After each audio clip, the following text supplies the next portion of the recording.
There will be no real non-controlled currency in the world. We're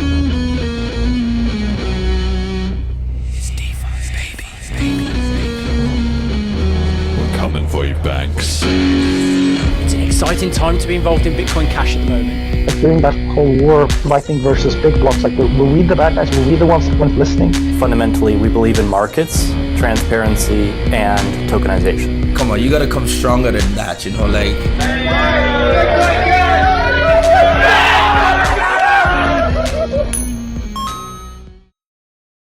Hello and welcome back to the Bitcoin Cash podcast, following Bitcoin Cash on its rise to global reserve currency. This is episode number 79, CashTokens creation featuring Jason Dreyzehner, not Dreyzehner, Dreyzehner, Monday the 8th of May, 2023. I'm your host, Jeremy. Jet is in the producer's chair, and today, note, we will not be talking about all the ordinals and the BRC20 and everything. Huge mess, loads going on in crypto. We will get to that in a future episode, though.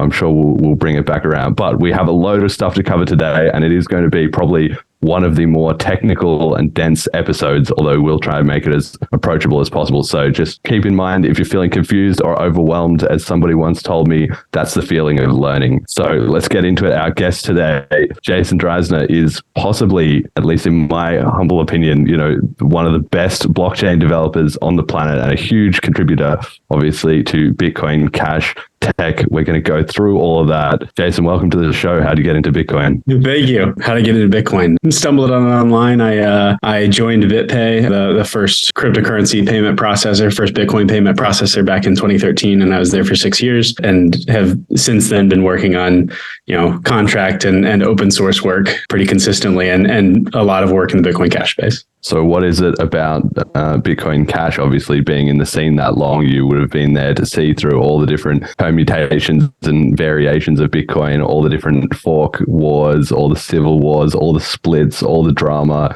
everything. Why Bitcoin Cash? I came to Bitcoin originally for the freedom. Definitely, those of us who have stuck around in Bitcoin Cash for this long, you kind of have to be in it for more than the money already. Just market action in the past 6 years. So yeah, and I'm still focused on Bitcoin Cash because I think it's the best sound money option we have right now. Yeah, I don't know that I have a specific slide about it, but you've done quite a lot of work on scalability and all that, right? So maybe just in brief, obviously, I'm always on this show saying, okay, global reserve currency, blah, blah, blah. But the idea is that we're going to get to literally billions of users.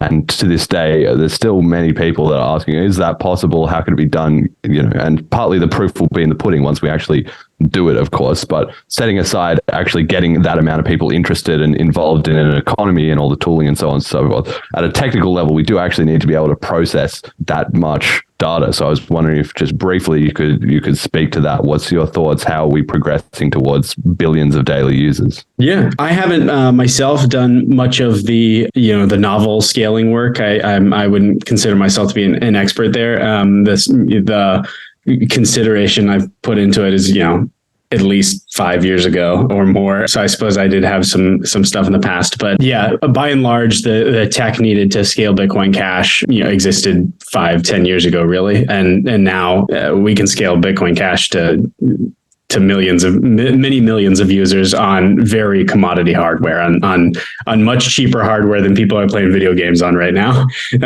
So there's certainly some work to be done before every person on earth can make 10 transactions a day, but for the foreseeable future, we already have the tech we need to be much larger than for most payment card networks, for example. Yeah, well, that's something that I saw recently. I was looking at the the Project Hamilton and all that stuff, and they have supposedly in their CBDC, Orwellian nightmare that's coming in, they have up to apparently tested for millions of transactions per second, right? Which is just so ridiculous. It's so far beyond what would even be necessary. Of course, being centralized has a lot of scaling advantages in that way. But do you have a sense of, okay, we're going to get to 10 transactions per person per day. I think the average person on Earth probably makes five transactions per day, maybe a little bit more, but that will be higher once you can interact, seamlessly on a peer-to-peer basis. Plus, obviously, we'll have, machines just like on Ethereum, where it's just spammed full of MEV bots and stuff like that. Is that kind of where we're headed in your mind? A little bit. I think Bitcoin Cash architecturally has a different set of incentives, so we're likely to see the ecosystem evolve a little bit differently than it's been on Ethereum in that example. So the miner, what's they call it, maximal extractable value now, MEV. The maximal extractable value situation can exist with certain types of contracts, but I think by and large, a lot of the protocols that are likely to get most popular on Bitcoin Cash probably won't have significant MEV, other than transaction fees. Every transaction will have a little fee, and that's the minor extractable value.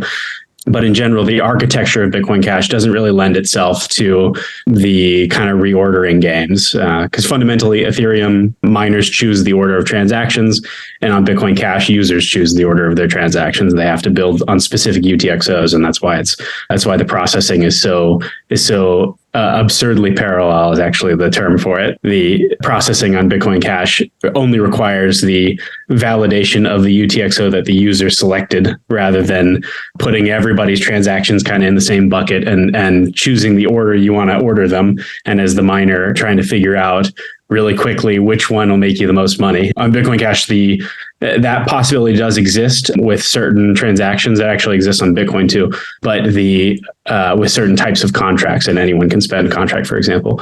But the architecture really doesn't lend itself to that kind of ecosystem developing to the same extent. Right. So to just back up a step here for people who aren't deep on this rabbit hole, I'm going to explain that. So for MEV, which was originally minor extractable value, and now the Ethereum ecosystem have rebranded to maximal extractable value after their switch to proof of stake, because they've got validators instead of miners anymore. The idea is that because each transaction plays into every other transaction because of the global state stored on the network. What that means is if you are a miner, you can do something like a sandwich attack, which is if somebody is trying to buy a certain type of token and that's coming into your block, well, you can put a transaction in beforehand where you buy the token, and then that obviously pushes the price up. Then the other person buys the token, and then you're like selling to that person the tokens that you acquired just at the exact right price before they did, right? So you can exploit the users. You can essentially be front running the system by proposing the blocks. So that turned into a bit of a problem on Ethereum, because then obviously people were competing to capture that extra economic value, and they sort of started centralizing on these flash bots, who were these company who've found a way to optimally arrange that situation to harvest as many fees as possible from users. So not only is it a centralizing force in the network, it's also obviously drawing away. It's like rent seeking. It's basically drawing away money from the economic activity of the user base. So this would be an area then I assume that BCH will have an advantage, in the sense that not only is our scaling not filled up with spam of people just trying to capture all these little fees at very marginal utility, but on the other hand, it also allows more of an economy to flourish, rather than obviously the less rent seeking you have, the better, right?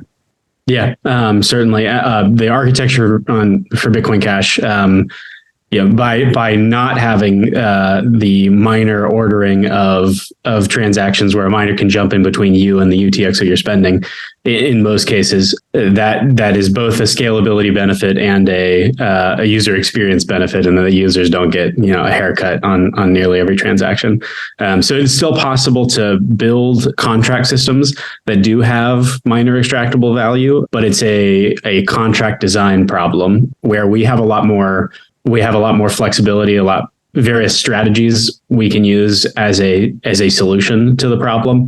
Whereas if we had an architecture where miners always ordered the transactions, we would just kind of be short of luck. There would be not much opportunity to innovate away from that architectural problem.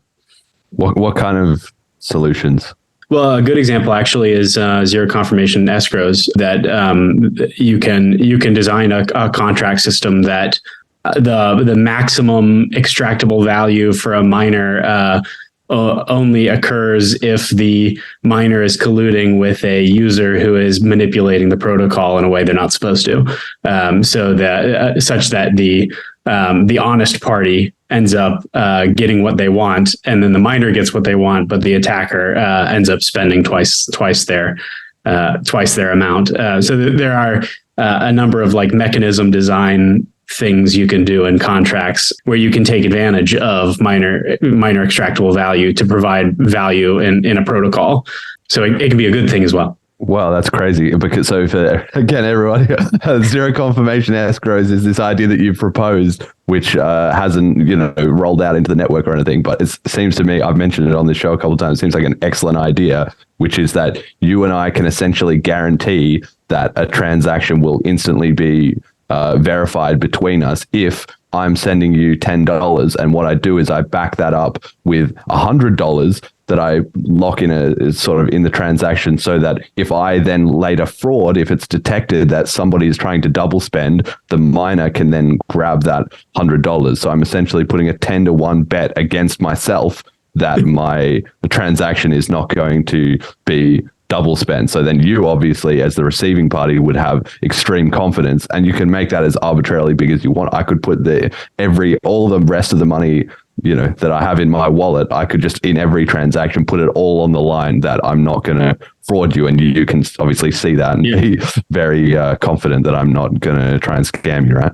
Right. And actually, all you need, the maximum value you can get out of the system is if you lock twice the amount of the transactions. So if you're making a $10 transaction, then locking $10 in Bitcoin Cash also in an output that the miner would be able to steal if you attempted to double spend, that is sufficient proof that if there are only a few rare circumstances where the transaction won't go through paying as we expected. And in those situations, the miner is more incentivized to double cross you and take your money and give me the payment I expected than to collude with you and give you a 5% discount or whatever you were trying to get out of the fraud. Yeah. So this is obviously just important because I've been seeing people have been asking about it in the Telegram groups and stuff, and it's so unfortunate everything that happened with BTC because people just don't have this idea that Bitcoin is instant. Like even though it was, from the very start, Satoshi was like within a couple seconds you can already know is there or is there not going to be fraud, and not only is that critical for in-person merchant transactions and so on, but also online. That just allows things to just snowball so much faster. If we think about a BCH app going viral, like we've seen it even to some extent with the Cash Rain when that was kicking off, if everybody's just getting their money just ping, ping, ping, ping, ping straight into your wallet, and you can already spend it to be part of the next hypes, cycle or the next part of the app or linking apps together, right? That if then you're sending transactions in one app and it's doing another app, then it all just flows at the speed of computing basically, right? Yeah, and it's definitely a nice feature of Bitcoin Cash that being able to respend funds that you get in immediately is opportunistically possible. Optimistically, I guess would be the right word. That it gets used a lot in the cryptocurrency space. If you are in a high trust society or a high trust community of some sort, optimistic spending is very effective. If there's very little shoplifting in your area of the world and it's super uncommon for payment fraud to happen, there's no additional security needed versus with zero confirmation spending. But then we do also have additional strategies to make it where fraud is also not profitable. So in the larger scheme of things, it will be important for us to design our systems so that we don't have kind of an overwhelming systemic risk where if everybody is widely across the entire world doing zero conf payments and very little additional development has gone into protecting against systemic issues where you have a miner and an evil wallet maker and a number of other individuals all colluding at the same time, and suddenly kind of a global distributed fraud ring pops up. We want to make sure we build our ecosystem so that that fraud ring would never be worth investing in. And zero conf escrows is another way to essentially demonstrate the credible threat that we would destroy that fraud ring immediately and it would never make any money. Yes.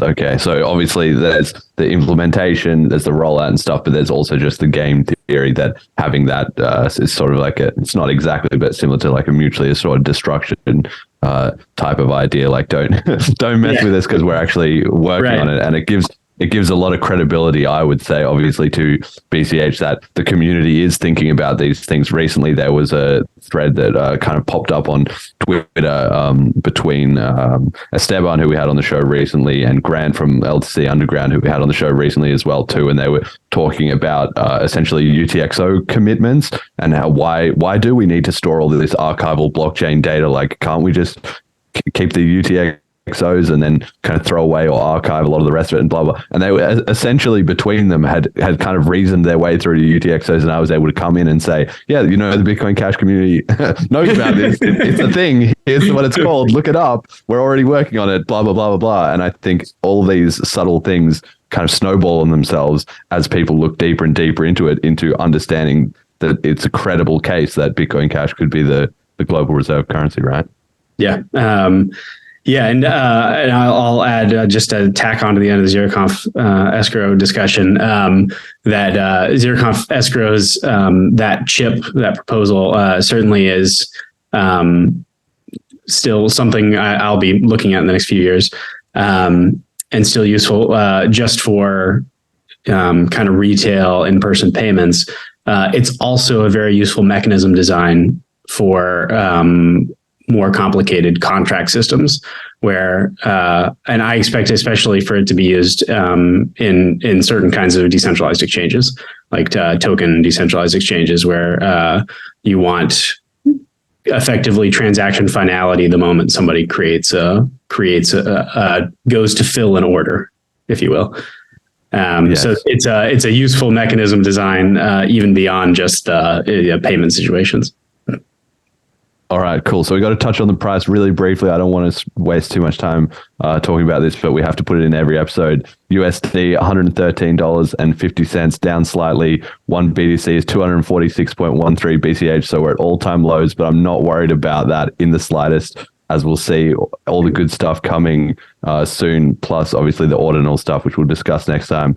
One ETH is 16.4 BCH, so slightly down on that ratio too. Very quickly, do you have any, you already sort of mentioned about the price of BCH being a bit more ideological at this point, but do you hold other cryptos or speculate on them, or do you have any interest in any of that? I'm not much of a trader. Also, not a whale in any sense of the term. So I'm probably not a very interesting person to follow on the prices front. Obviously, anybody working on Bitcoin Cash these days is not in it for the money. You don't take a 98% drawdown or whatever and still work on it for the money, which is, I would say, a feature of the community right now, is that, look around, these are the people who will be here kind of come hell or high water. Our goals are to have digital cash that expands human financial freedom, and the price is not something many of us have been solely focused on for a while.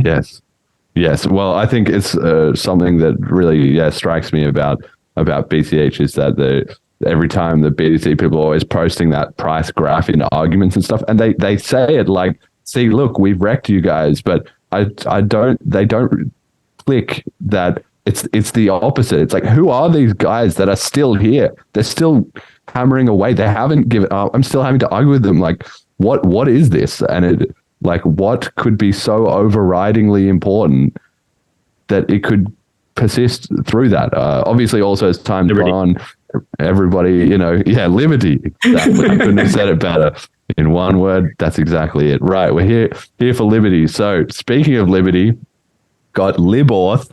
A bit of play on words there. I'll have to use that in a rap song or something. That's a good one. Libauth. So Libauth is your JavaScript library for building BCH apps. It says here an ultra lightweight JavaScript library for Bitcoin Cash, Bitcoin, and Bitauth applications. Has no dependencies and works in all JavaScript environments, including Node.js, Deno, and browsers. So obviously not everybody in the world is a developer, but starting with the ELI5 explanation of what this is, how long you've been doing it, and why it's important, and then moving up to the one for our dev sort of listeners. Can you just walk me through Libauth? Yeah.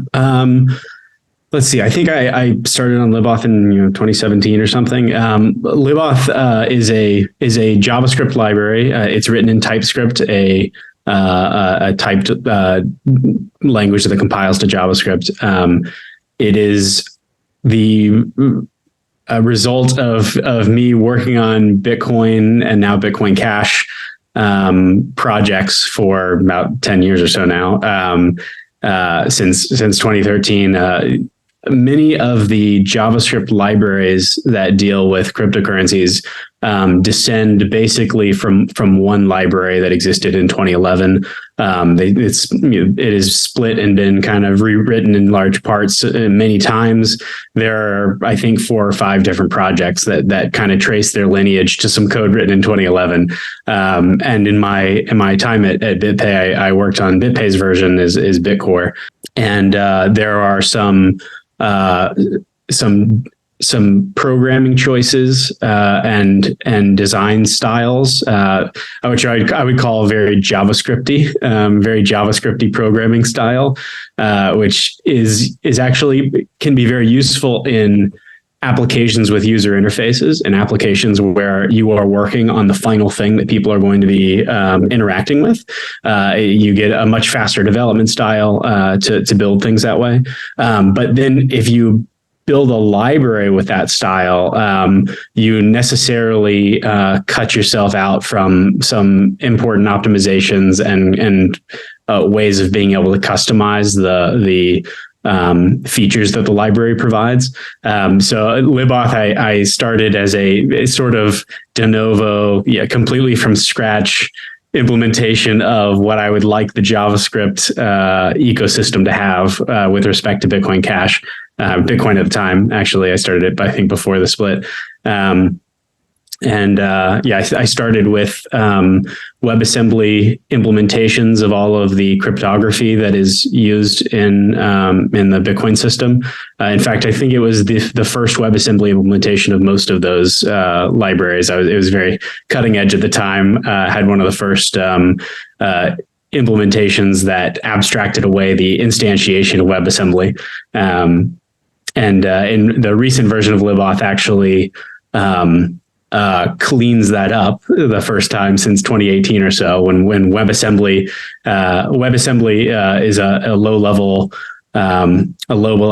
virtual machine, essentially, that you can get access to in JavaScript now, where you can compile C and Rust and C++ applications, things that are written for a machine level to be very efficient. You can essentially access this very efficient machine from JavaScript, and it's a very good place to run cryptography, fancy math, things where you need a lot of CPU power. So the recent version of Libauth evolves some of those older WebAssembly interfaces in clever ways that are now possible given some changes in the past 3 or 4 years, such that if you're, as a user of Libauth, you no longer have to even think about how you get access to the WebAssembly stuff that's in there. By and large, when you use a function in Libauth, if it uses cryptography under the covers, it'll actually just call the internally instantiated WebAssembly instance, and you never have to really think about it. So that's the V2 alpha that's currently out right now. Required a lot of kind of re-architecting and also needed to reapproach how the internal virtual machine implementation for Bitcoin Cash's virtual machine, how that works as well, to make way for the upgrades in the past few years, upgrades to the math and introspection and now tokens. And I'd say the long term, the future plan for Libauth now is Libauth has I didn't really describe that when you use features from Libauth, because it is written in this a functional programming style, a very functional programming style.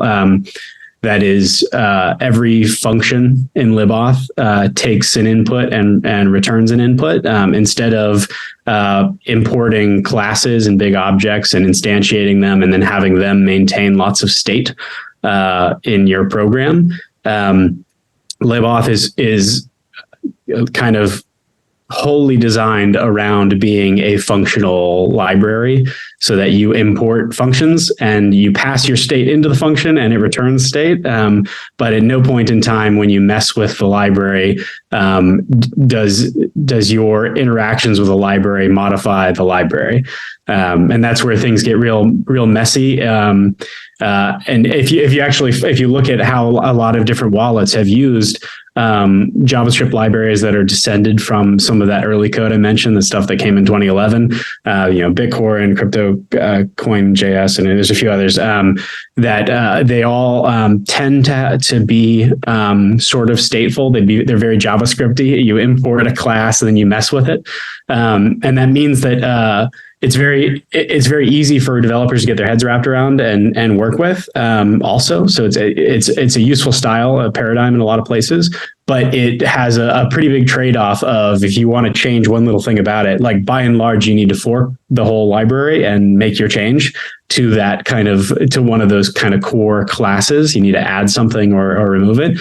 There are ways of extending it, like inheritance and such, that are have their own cans of worms. And if you look at how the JavaScript ecosystem developed, from 2011 to even now, some of the wallets that use this stuff, many of them have their own custom fork that make little changes here and there. And sometimes they're able to kind of upstream those changes. But by and large, it means that you have a kind of a big mess every time you need to make a small change to the behavior of the library itself. So Libauth, I sort of began with sort of almost a list of bullet point list of things I planned not to do, things that bothered me about the JavaScript, the way that the JavaScript ecosystem had evolved so far to that point. And so I keep to it to an obsessive extent. I make sure that each function is purely functional. It doesn't maintain its own state, and then I describe it as exporting early and often. You export even the lowest level functions that are available in Libauth, even though higher levels of the library will use some of those lower level utilities at more and more complex layers. Generally, if you are doing something with Libauth and you need to change something about the way you're doing it, you can go and look at the function that you're using, and you can copy its internal contents, move it to your project, and just do something different at the moment you needed to do something different. So it means that the extensibility question can be approached in a much different way, which is also very useful actually in the JavaScript ecosystem due to dead code elimination as well. If you do it the very JavaScripty way, it's very difficult or technically infeasible to eliminate code that you're not using from your project that is part of the library that you're using. So if you import like a 4 megabytes of JavaScript, and then you only use it to compute addresses, you might have the simplest application in the world, but it takes 500 milliseconds for it to instantiate on a cell phone because you're importing the whole thing. And with Libauth, the library itself is built so that your build system can only import just what you're using, and you can get just those 1,000 lines or whatever, just a few kilobytes, and your load times can be essentially instant. But that requires a very different approach to how the library itself works. You kind of have to start from scratch if you want the library to be built like that.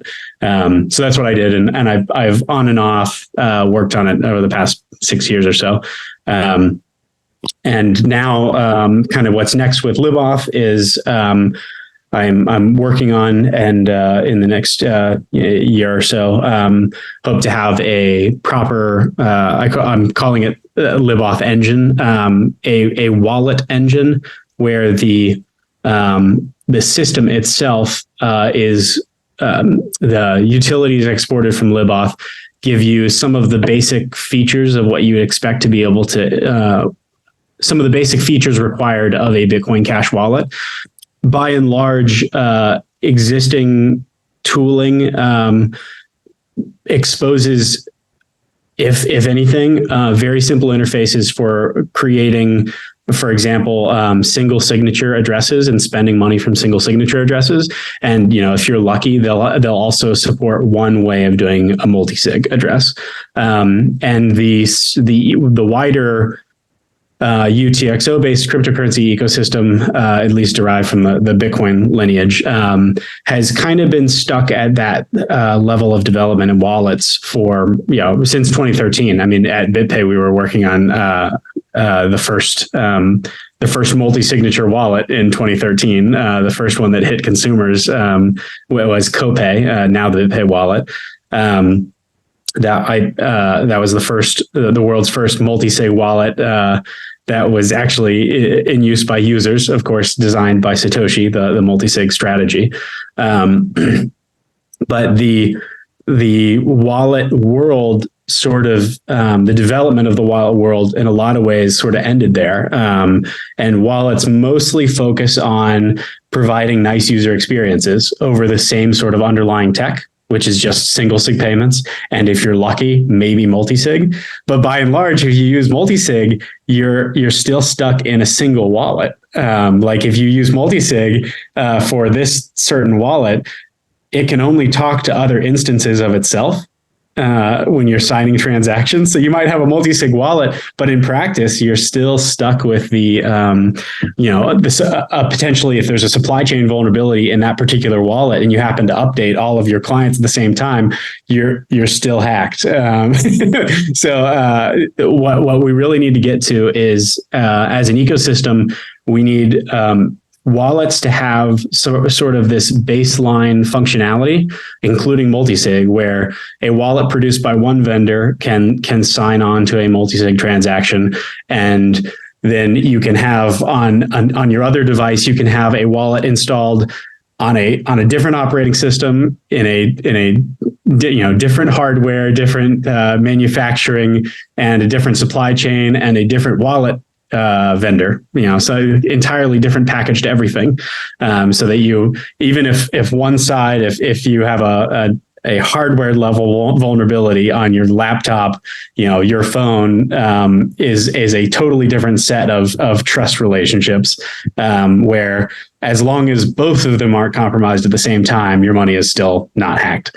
And we need to get to an ecosystem that has that sort of support. So I've been working for a while on getting that kind of support in Libauth, where you can actually define as a JSON document, you can define how a wallet works in Libauth. They're called authentication templates, and in this hypothetical future, you would be able to import, or the developers of these wallets would be able to import kind of well-reviewed standard authentication templates that kind of tell the wallet how to deal with a certain type of UTXO, and how to sign transactions or what other sorts of actions are possible there. And that's how we kind of get to a next level ecosystem where wallets can deal with, not only being able to sign for each other's multi-sig transactions, but also being able to participate in things like decentralized exchanges and sidechain bridges and things like that. So the next step for Libauth is building that kind of base engine, with the goal being that a lot of different wallets will be able to kind of import this whole engine, and they can focus primarily on their user interface, but a lot of the tech that would take years literally takes years for most of these companies to build, and most of them fail to ever build it. Very few wallets actually support multisig, and the ones that do, it's kind of a side feature that in many cases doesn't get updated very often, things like that. If we can get to a place in the ecosystem where we have a variety of sort of open source engines that everybody uses and reviews really well, and those provide some of the basic technological features, then wallet developers can mostly focus on kind of their user experiences and the things that wallet developers focus on, like the onboarding experience and backup if there is a backup or recovery strategies, things like that end up impacting real users a lot more in the long run. But they end up being a bit of a treadmill because nobody really gets past working on those things.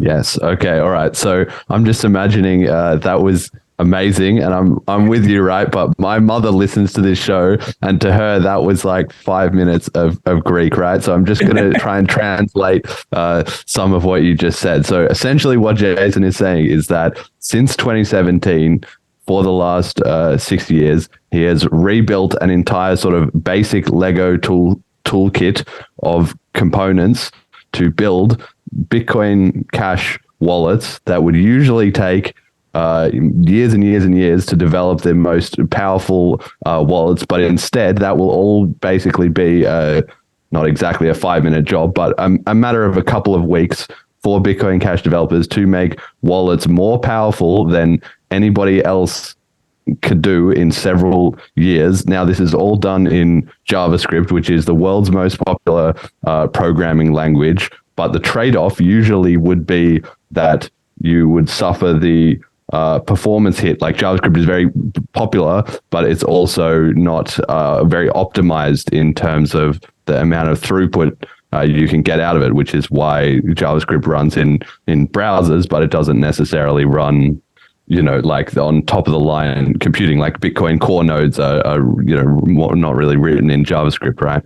At that lower level, you need the better computer performance out of your hardware. However, Libauth also fixes that problem. So it's the most accessible wallet, but it also has integrations with the cryptography and so on to get super high performance out of it at the same time. And even better than all of this is that if anybody disagrees with anything you've done or wants to remix it in some way, it's all built out of these small little components, so they can just pick and choose whatever they like and make their own even better version, which I would say is probably going to be pretty hard for anyone to do, but the potential is there. Or if you suddenly decided that fiat currency was actually the best, and you decided to stop working on this, well, all the pieces are still there, right? Yeah. I would say on the performance question, you'd be surprised how performant JavaScript is in general these days, because it's used by the world's browsers. So there are a number of companies out there who lose $1 million for every tenth of a second that it takes for their page to load. So they've invested quite literally millions of man hours of some of the most talented engineers that have ever lived on optimizing the performance of JavaScript. So in general, even for relatively expensive computing tasks, you can get some pretty good performance out of JavaScript. And Libauth uses the internal WebAssembly stuff. So the stuff that's very computationally expensive is very, very fast, because it's essentially written in a low-level language that can be executed inside the JavaScript environment. But the other stuff is basically all kind of glue code sort of stuff, where the performance of it is essentially irrelevant. Nobody is trying to create 1 million transactions in the same second on their phone. And if they wanted to, it would only take, still a full second or something like that. I mean, it's the performance is way, way, way beyond what any human could ever perceive. And then I would say also on kind of higher level of my goal is to get Libauth to a point where wallets that are building their stack with JavaScript at some level in their components can use Libauth internally, even if their user interface isn't like a web-based interface, or if they're not even using JavaScript for most of their logic. They can use JavaScript like we use WebAssembly. Like within Libauth, we use WebAssembly. We just kind of call into it and get responses back for the cryptography. You could very reasonably build your wallet in Swift on iOS and call into the JavaScript, call into Libauth, and get your response back, get your signed transaction back, and never have to deal with like any of the kind of the blockchain Bitcoin Cash virtual machine primitives. You can just use it like a black box sort of. a very well-reviewed one that's being used and reviewed by other wallets as well. So there's that. And then I would say also, it would be a long-term goal for other implementations in other languages to implement the same basic spec for how Libauth's wallet engine works. Definitely would be a major goal to have multiple implementations across multiple languages and have wallets using those other implementations as well. There's nothing to stop somebody from building a Rust or a C++ equivalent or something like that. And maybe we would actually compile it to WebAssembly and use it Libauth instead of using our JavaScript implementation. We'd have the JavaScript implementation, which is a little bit easier to hack on, and we'd have the really, really fast WebAssembly implementation that is basically machine code that you run in JavaScript. So there are a lot of options there, but it's actually in a lot of ways. I haven't been working on this straight for 6 years, as I'll work on it for a little bit here, and then I go work on Bitauth IDE, or I'll go work on Chaingraph and some of those others, or work on Bitcoin Cash protocol upgrades. Contract designs, etc. But in my time working on Libauth, I spent a lot of time thinking about what that kind of the specifications for what that kind of engine layer look like. So implementing it is actually not. It's a task, but it's something that can be done by a talented programmer in a month in whatever language they're comfortable in. Hopefully I've saved you 5 years of tinkering, because you can just copy what Libauth currently has, and it's even in Libauth, it's even written in a super purely functional style. So like you could probably write the same thing in like half the amount of code if your style is not terribly important to you and you want to implement it in a more native way for the language you prefer. But yeah, so we will get to a place where we have figured out what the kind of highest common factor is in wallets, and we have specified that pretty well. And it just so happens that it's easy for me to specify it in JavaScript and immediately useful to a very wide range of applications. But there's nothing stopping people from re-implementing that relatively quickly in Rust or C++ or whatever your preferred language is. So yeah, the upshot of all of this is that essentially the baseline is there for an explosion. I can't emphasize this enough, of tech innovation within Bitcoin Cash, because sometimes people think, oh, okay, so let's say tomorrow, if in some cases the amount of devs in BCH 10x'd. Well, if they all come in and there's no real coordination and nobody knows everybody's just going crazy, money is flowing around, VCs are getting involved, like all this stuff suddenly kicks off. Well, if there's no foundation, then there's going to emerge competing standards. People are going to build this, they're going to build that. Some people are going to do it this way, and it's going to just turn into a giant mess, right? But if the base tools are already there and everybody starts using these same extremely highly engineered tools, then the rate of innovation and change can just explode. And this is strong enough to handle that kind of influx of developers for something that is going to global scale. That's my kind of take on all this. And I'm actually a huge JavaScript believer. Yeah. On that point, a lot of people are down on JavaScript performance. I mentioned that because I know some people are less about that, but I personally am actually a huge. I'm just do JavaScript all day, every day. I rarely code in anything else these days, and I think the performance concerns are overblown because of exactly what you said. The network effect of people work on it is just so much greater. It wouldn't matter what the language. You could start with the world's worst language. Some people would claim that's JavaScript. And if there are a couple hundred companies that all lose millions of dollars every few milliseconds that it takes slower to operate, you can imagine that that's going to generate quite literally billions of dollars of capital investment in making that ecosystem fast, and just the web advertising industry is bigger than that. So you with JavaScript you get some benefits of that. You're kind of building on a system that is already absurdly high levels of capital investment pre-existing. Certainly not tied to the language in any respect for our wider development. But yeah, so having that kind of basic engine also gets us, and I expect will be an important way in which Bitcoin Cash wallets will start to support both cash tokens and then applications made possible by cash tokens. So Yes. going from a wallet that does single signature payments and has like a nice interface for that, going from that to a wallet that supports like doing a swap on a decentralized exchange, like that is just a massive technological difference. And if you were trying to write the code from scratch to just work with a single decentralized exchange from within your wallet, you might end up spending months just testing that you didn't break something for that one particular use case.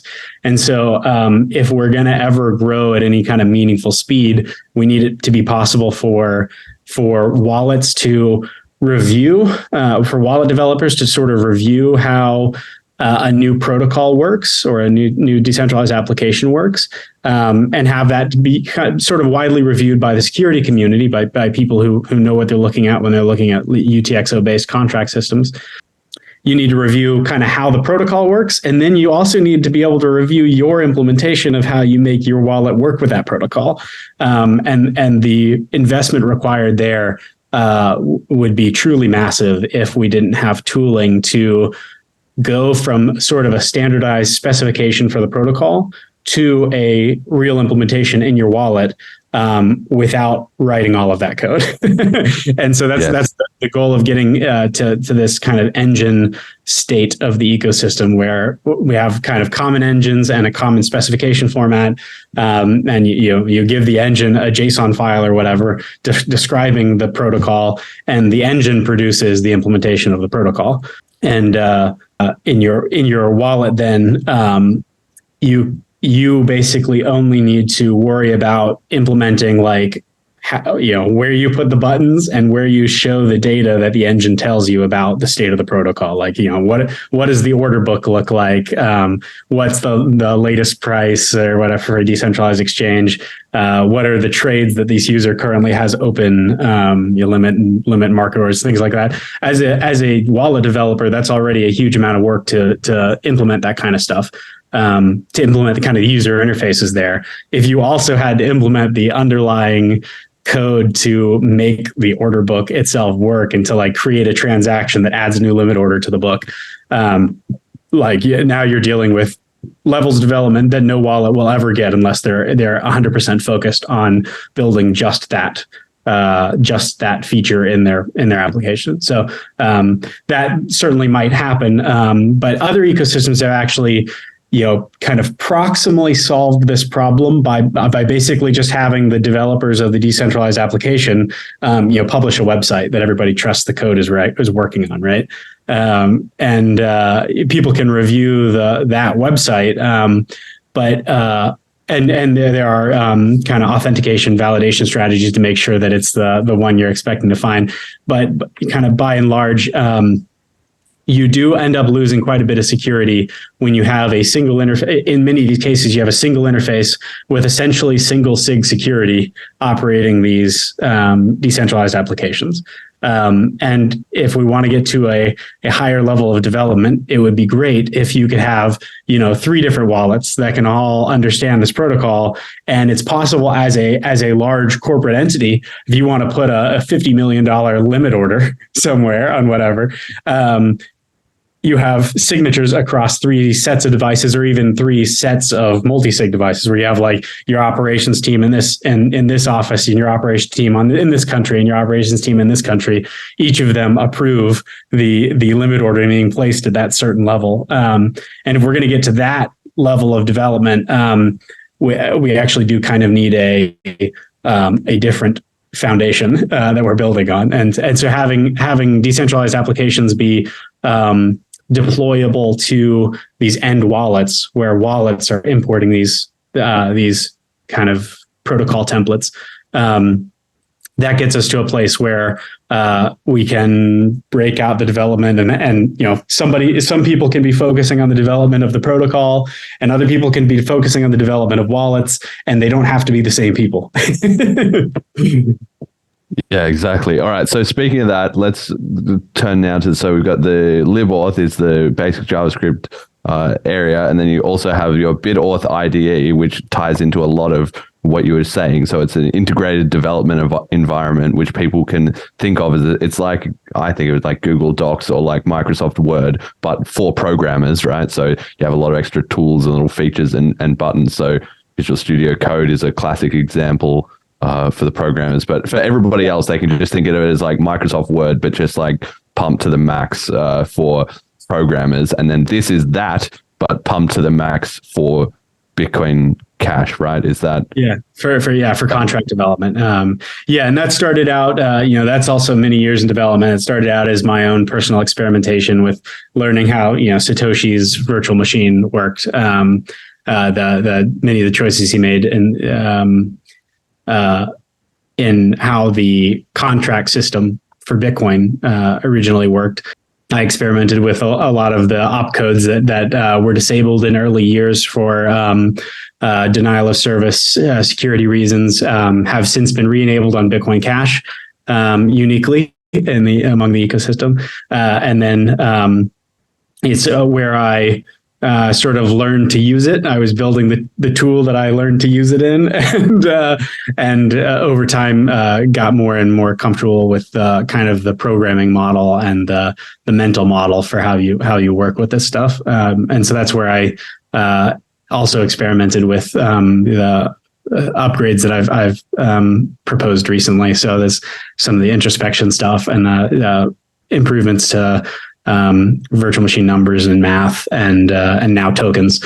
That is where I was. Bitauth IDE is where I experimented with early contract ideas that eventually became cash tokens.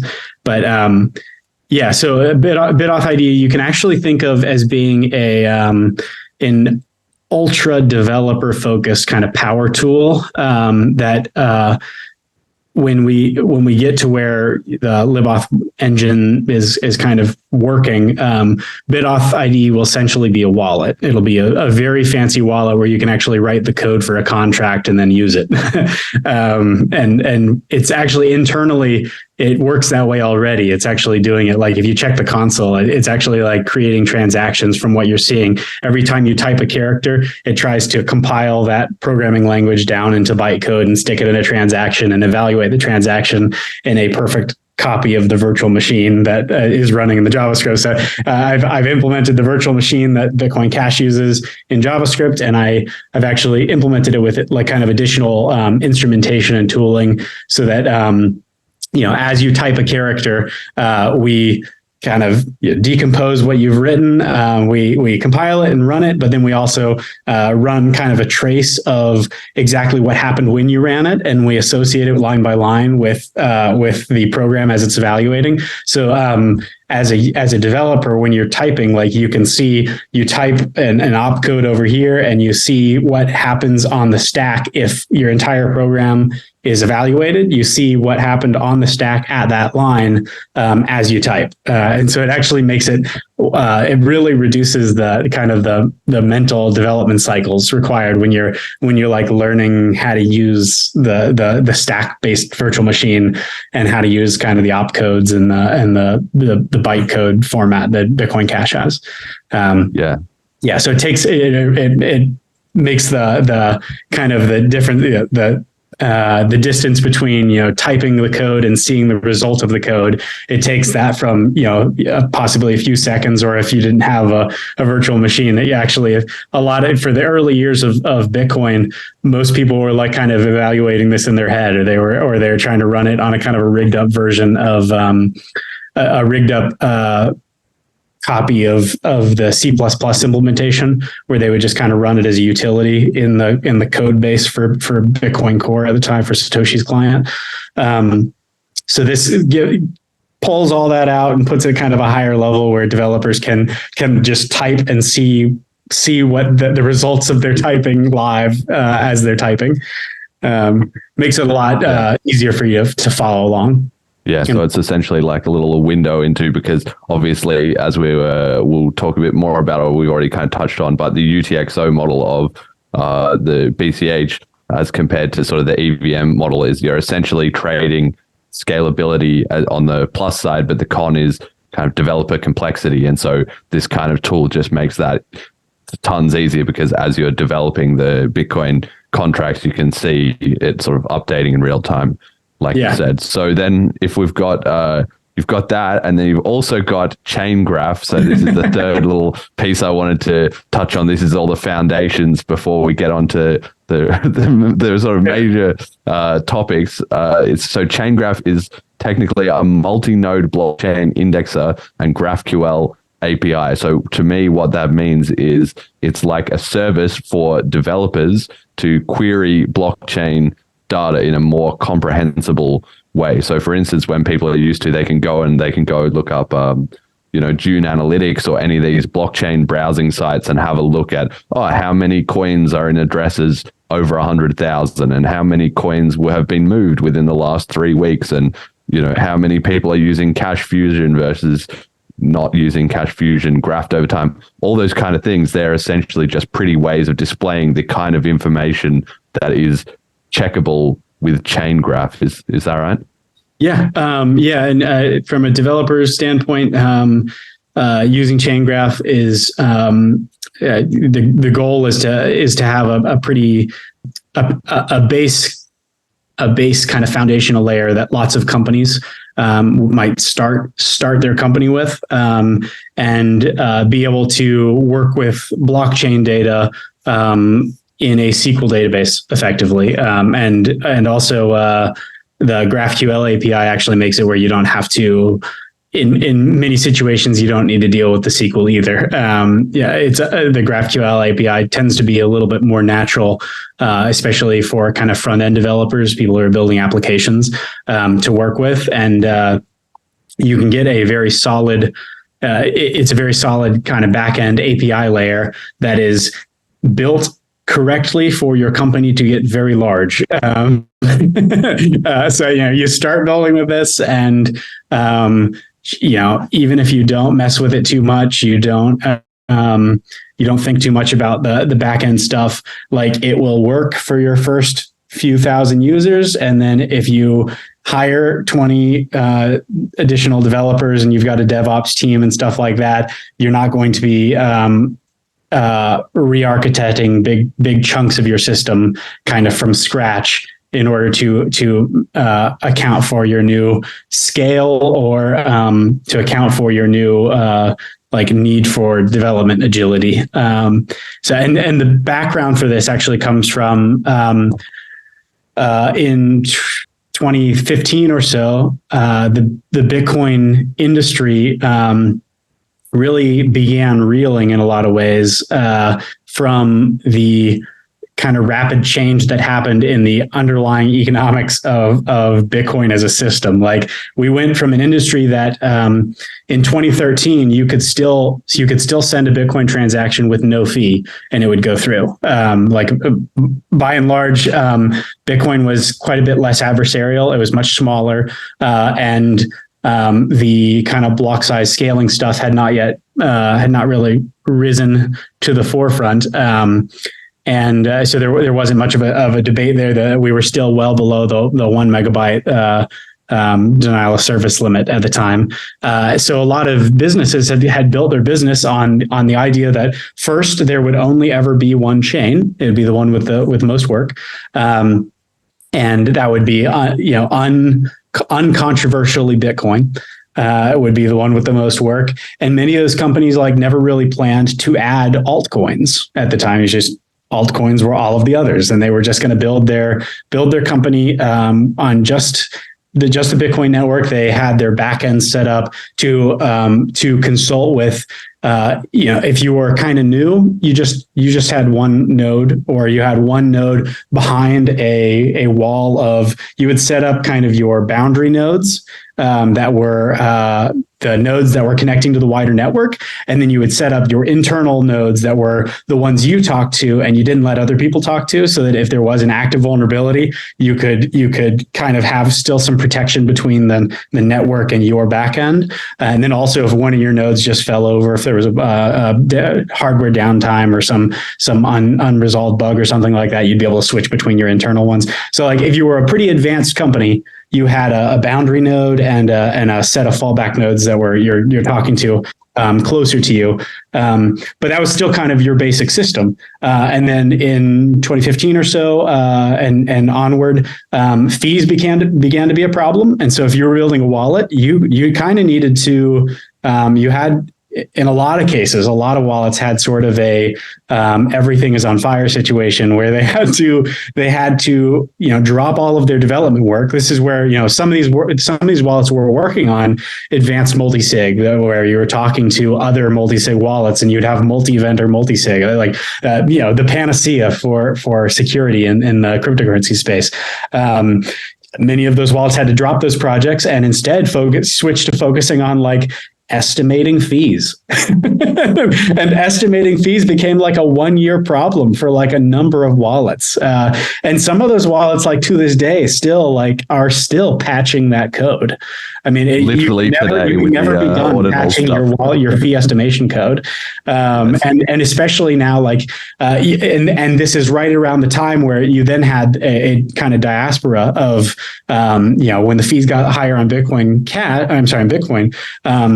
people started looking at other alternatives. Even people that were like, "No, we're never going to add anything but Bitcoin." Those business people had to look at their business model and say, we should have a backup.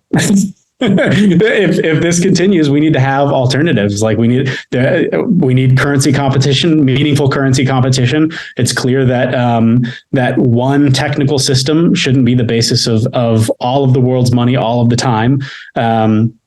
Having alternatives is protective both to the end user who gets alternatives, and it's also protective to the leader, because if you are the world's one digital money system and you're the developer of that digital money system, like you have a personal security concern. Then you are in a position of extreme power and extreme authority, and you're going to attract all of the wrong people to influence you and try to make changes to that network or break how it works to protect established financial monopolies, etc.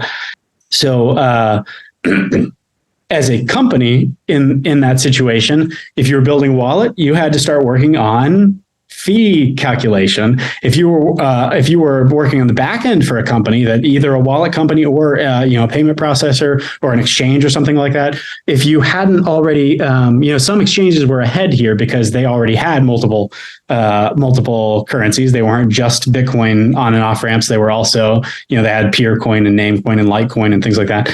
They already had backends that were pretty switchable between networks. But if you were just building Bitcoin only at the time, you needed to kind of drop everything and focus on making your backend work for multiple currencies. And it was especially messy then when Bitcoin Cash split in 2017, when there was the SegWit activation and the Bitcoin Cash split, and real meaningful disagreement within the active commercial community, the businesses that were making their livelihood on building this system and having people use Bitcoin in real life. It was active disagreements, vehement disagreements, often within companies where there are factions in the company that are like, no, this is Bitcoin, and no, this is Bitcoin. So and this was happening all across the ecosystem. And with a variety of different actors pushing in different ways, different venture capital firms, picking certain sides, different miners trying to pick different sides, and certainly business actors trying to pick the side that they thought would would help to, continue to expand their business and the wider network. If you're in this situation as a business, you need to reconfigure your backend to be able to swap between potentially not just different networks, but also different views of the same network, or eventually different sides of the split. And you had to, so in some of these cases, you needed to architect this stuff like before the split happened. And that simply wasn't even possible for a lot of businesses. So you saw like it took 6 months or even a year for some companies to add support for Bitcoin Cash after the Bitcoin Cash split. And then the SegWit 2x stuff, where a number of businesses were sort of hoping for a kind of an amicable resolution where both sides got a semblance of what they were looking for, where the people who were very, very excited about some of the technical changes with SegWit would be able to use that, but it would be, kind of rigged on to the system, and people who didn't want to mess with it or didn't care, it wouldn't affect them negatively necessarily.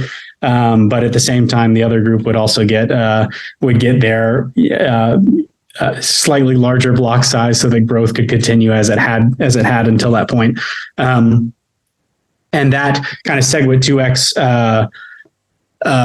business community was still kind of hoping for that amicable resolution, through 2017. So, early 2017 on through kind of the end of the year, they were still kind of hoping that what is now BTC would have both SegWit and some modest block size increase. And of course, when that didn't happen, many of those companies then very quickly pivoted, had to really reconsider their kind of worldview on this, on how Bitcoin really works, what Bitcoin governance actually is, and add support for the Bitcoin Cash split, but also prepare for a situation where there could be more splits in the future, and they didn't want to have it mire their company in 6 months of technical debt, or worse, end up running 8 copies of their backend on wholly new hardware. So your costs double or triple every time you have a split, right? If you have to run the same sort of infrastructure for each side of the split, and by and large, your company's use of the infrastructure isn't much beyond what the network is putting through. Like if the network is putting through 10 transactions per second, you need to be able to process those 10 transactions per second, even if your company is pretty small. So now a split, you need to be able to process similar throughput on both sides. And anyways, this whole situation, basically as a company, your kind of startup costs get very large if you're trying to build your backend to be pretty agile with contentious splits and with supporting other blockchains. So Chaingraph is the scope for Chaingraph is to build a kind of foundational system for new companies. If you're getting started building a company on Bitcoin Cash, the goal of Chaingraph is to be exactly what you need to start today with one node in your kind of load balanced backend, where your systems are reading from the state that node tells you about, in the same way that if you were just building your systems to talk to one node, your systems might be architected.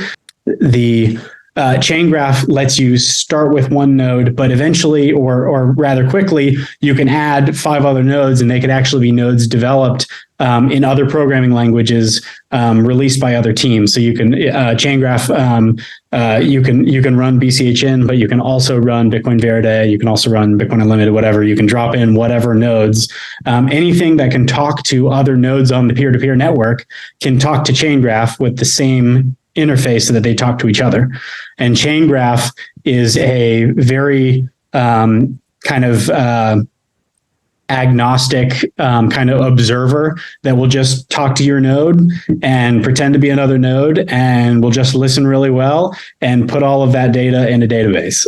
And then your application layer can then see what all of your nodes think about the network. So Chaingraph doesn't try to and this is actually makes it development wise, it makes Chaingraph a little bit harder to use than some of the than alternatives where you just install this indexer, and this indexer tells you how many confirmations this transaction has.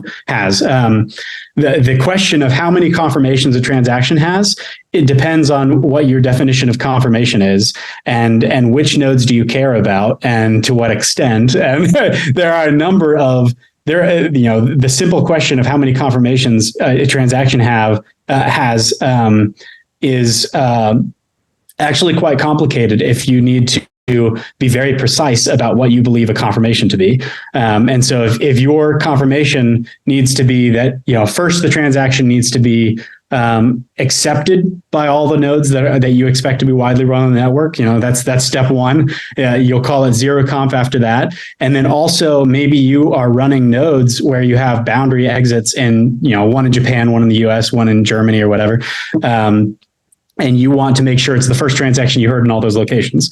Chaingraph can do that. You add the node to the set of nodes that Chaingraph is listening to, and you can validate that each of those nodes consider that transaction to be the first one it heard.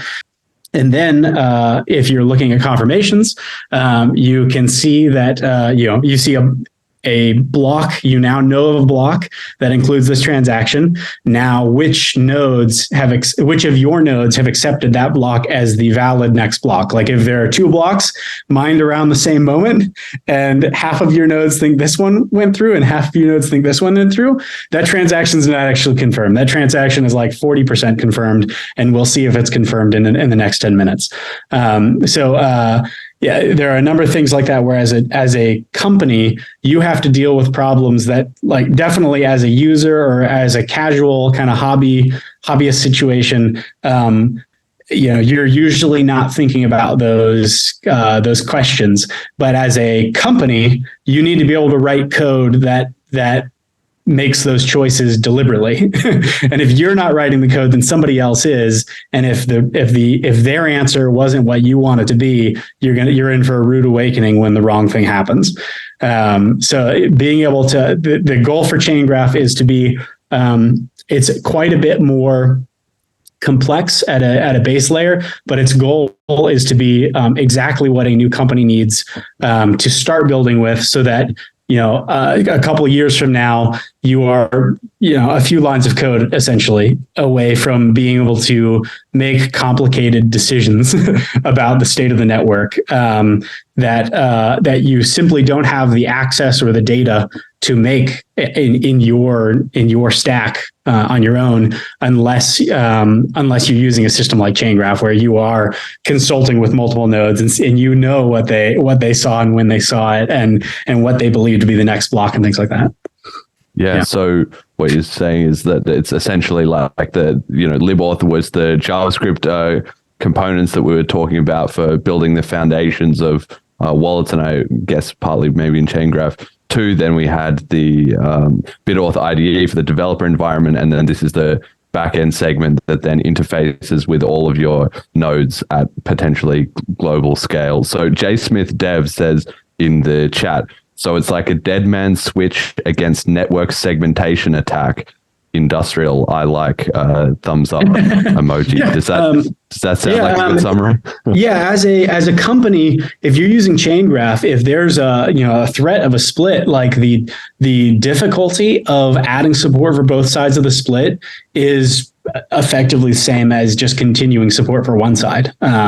You can just drop in another node. Like, even if you think one side is the clear winner, but you're not completely sure. As a business, like, you don't want the uncertainty of, like, oh crap, we have to make a decision. Like, that's the last thing you want to do as a business, is take a side in what amounts to like a political dispute. Like, that's terrible for business.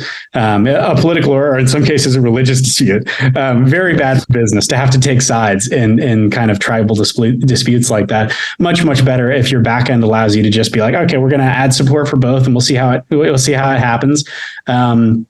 Chaingraph lets you write your logic in your application to handle, the moment of the split. You might fall back into sort of a fail-safe mode where you kind of wait to process anything, and that's a reasonable solution to a controversial split where we're not sure what's going to happen at the end. You can fall back to a fail-safe strategy, or you can go ahead and before the split, you go ahead and separate out the two nodes, and you start having your system consider the results from the two nodes to be separate currencies entirely, and you can go ahead and emulate the split internally in your own system 6 months in advance or whatever. If you know what's going to happen, you can go ahead and you can prep for it. You can the day of the split, you can just you can be off if you've already programmed your software to deal with it properly. And I'll stress also that again, as I was saying earlier, with having alternative currencies is protective both for users, and it's also protective for the currency to which there is an alternative. If you have alternatives, in the case of Bitcoin, the fact that other cryptocurrencies exist means that the people kind of currently at the centers of power in that network are somewhat protected from physical real world violence, trying to get them to do things with that network. And the same is true precisely in the Bitcoin Cash's case. The fact that we have multiple implementations is very protective to kind of the predominant implementation, or the predominant team of the predominant implementation in our ecosystem. So like what most miners are using, the fact that there are alternatives that people could switch to rather quickly is very protective, because if they start screwing around with it, it's kind of sort of like the Matrix meme of this will be the fourth time we have reset the developer team and we're getting increasingly good at it. So the fact that it's possible is a credible threat that we'll do it again, and that itself is almost equivalent, game theory wise, to having it, to declawing the team itself, where you taking over that implementation, or dominating a network, running a propaganda campaign or whatever in order to cause a controversial split, is simply less effective if every business in the space can handle it fine, if it's not going to bother their business, and if most of the real users aren't going to care. If splits are technologically easy to deal with, and they're not going to destroy much of the experience of using Bitcoin Cash or whatever, then they're going to actually happen less, because there's much less incentive to bother with them, and certainly. From a business's standpoint, as a business, you don't want there to be a split in the network that's like a lot more work for you. Like the number of people who want a split is rather small, and they tend to be adversaries of the larger goal of peer-to-peer, sound money. Building our tooling to handle this stuff really, really well is itself very protective against splits actually occurring. Is how I summarize that. Okay, all right. Yes or no question. Yes or no answer on this question from Saeed in the chat. Then we'll move on. Does Chaingraph require a running full node unpruned? No, actually, which is quite fun. No. Okay, yes or no answer. We got to move on. You need to sync it with a pruned full node, but actually, I think there's even you need to sync it with an unpruned full node, because the Chaingraph needs to save all that data to the database. But then after it's synced, you can throw away that unpruned full node and run a pruned one in the background, and you can run a dozen pruned nodes and just talk to all those pruned nodes. And as long as your whole system doesn't go down for more than 2 days, in general, it'll keep plugging along. And if you have major downtime, you just need to spin up another full node, archival full node within that 2 day time period so that the database can catch up. Oh, wow. Okay. That's absolutely amazing. There you go. I wasn't expecting that. All right. So cash tokens, this is what this is all about, right? So we've got this big upgrade coming in now under a week. I believe it literally is like 6 days and 22 hours or something like that. So the short summary is that it's a upgrade to the network, which allows a miner validated tokens. So you can essentially either create tokens that everybody is familiar with, Ponzi scheming ICOs and all that good stuff, but also obviously the more legitimate kinds of tokens for projects with utility stocks and bonds and all that. I'm sure you'll get into that. And then, but it also obviously powers up the scripting capability of the entire network by allowing transactions to pass state and messages among each other. So you are the author of the chip on cash tokens, and you started with the PMV3 transaction format and sort of worked into this over a period of multiple years, as I've talked about on previous episodes of the show. So can you walk us through everything about cash tokens? What is it? How do you get to this? And where are we going? Yeah. The first thing if anybody's curious about the history of cash tokens and kind of the ideas, definitely check out in the chip, in the specification. There is a prior art and alternatives section where I go into much more detail, lots of links about kind of the whole history of tokens in the world of Bitcoin and Bitcoin Cash, and the world, wider world of cryptocurrency. So where I started paying attention to this in general is I have for many years, and this is another thing that kind of got sidetracked. If you'd asked me in 2013 what we would be working on in 2023, I would not have predicted where our the wider cryptocurrency ecosystem is right now. There was a lot of promising development, a lot of very promising ideas. You can find a lot of today's new ideas were old ideas, talked about in 2011, 2012 on old forums. You can find find kind of early precursors to all the major token ideas on those forums. Cash tokens approaches it actually in a quite different way, so I'll talk about that in a second. But a lot of what is considered new in cryptocurrency is actually at least 10 years old now. Basically beyond things that are academically new in the wider world. So zero knowledge proofs are a kind of a fundamentally new concept. So a lot of that stuff is quite new, but much of the cryptocurrency world outside of new cryptographic primitives, much of it is old tech applied in to application specific ways that are make for useful features for real people. But anyways, my interest in cash tokens, it started with prediction markets. I've been interested in prediction markets for a long time. If you're curious, I do recommend checking out Paul Stortz's kind of prediction market paper series, or actually check out on my blog, bitjason.com. You'll find a post about prediction markets where I wrote kind of like a bit of almost a manifesto sort of like why I'm working on prediction markets, why I think Bitcoin Cash is the right kind of base layer to build a world of large, liquid, censorship-resistant prediction markets. How I think they'll change a lot of industries and make the world a much better place. Reduce corruption, improve overall peace and prosperity for real humans, fix a lot of our institutions, et cetera, et cetera. There's a lot in that blog post, but you'll also find in that blog post tons and tons of links to kind of some more background information. If you're curious, definitely look there.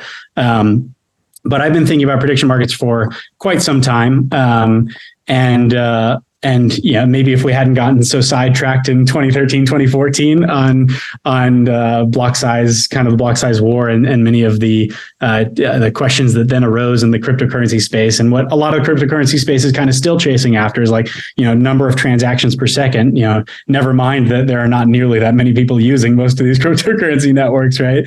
so getting sidetracked, I think also set back prediction markets a lot. So in 2019 or so, when I left BitPay, I was very focused on, all right, how do we get to a world 10, 20 years from now where prediction markets are fixing a lot of these institutions that they can improve, they can make for wider peace and prosperity.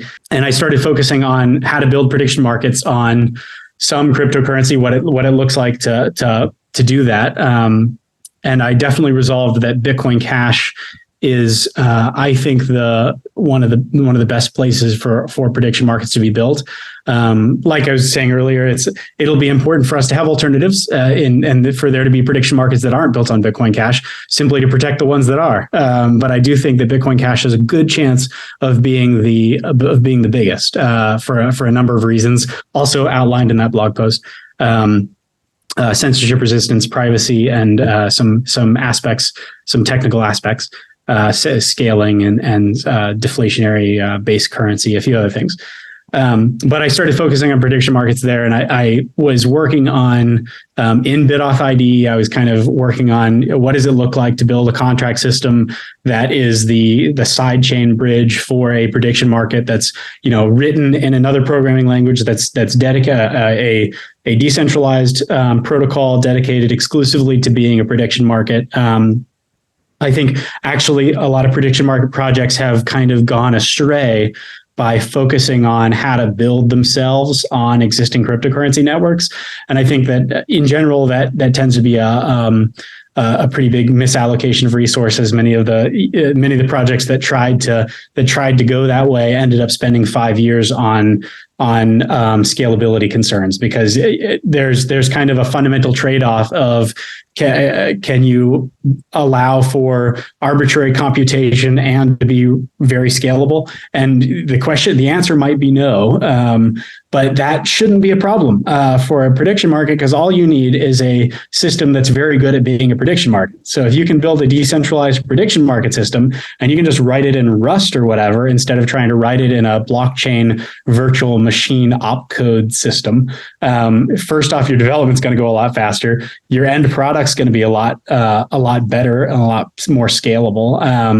And you can still, if you build it with proper trustless sidechain bridge of some sort, you can get the same security you would get building your system on chain. If your oracles for your prediction market, if the people who decide whether or not a prediction was correct or not, if they are kind of putting their votes into the base layer of the chain, if they're like submitting their votes to a Bitcoin Cash covenant, like fundamentally, you're still the trust associations there are still, you're still putting a lot of your trust in this kind of decentralized network of those oracles. You might as well have those oracles running a different set of code and just pegging Bitcoin Cash into and out of that system. So you might as well have Bitcoin Cash that you transfer into that, a side chain that's running code specifically doing that, that's really scalable and has its own even gossip network where the transactions are happening in a totally separate network that doesn't necessarily interact with the rest of the Bitcoin Cash network. But those transactions also include like purchases of buying and selling each of these different prediction market possibilities, these kind of multi-market boxes. I bet on this market, or this box on this triangle, whatever. In general, I think that a lot of decentralized applications are probably better built as sidechains for this reason. And that even if you could build them on the base chain for Bitcoin Cash, you get no security advantage in doing so, because you're ultimately still relying on this sort of quorum of some, vastly decentralized, but still specifiable set of token holders. And you might as well have them be a set of token holders that might exist on the Bitcoin Cash chain, but they process withdrawals and they process deposits and withdrawals to and from their sidechain. But then their sidechain happens in code that doesn't have to be written to run on every Bitcoin Cash node in the world. The specialization of concerns there, it simply doesn't make sense to do that. So anyways, working on what that covenant what those contracts might look like to send Bitcoin Cash to a sidechain and then pull it back out of the sidechain. I had been working on how to do that, what a system like that might look like. And I found myself reusing the same kind of segment of code in a bunch of places. And it was the segment of code that I started trying to use, and I was like, "Oh man, this would work if we just had this one little change to Bitcoin Cash's transaction format." And it's kind of like a silly change. It's not something that like Satoshi deliberately designed. Clearly, because there are actually some other issues with it later that were found that were actually bugs.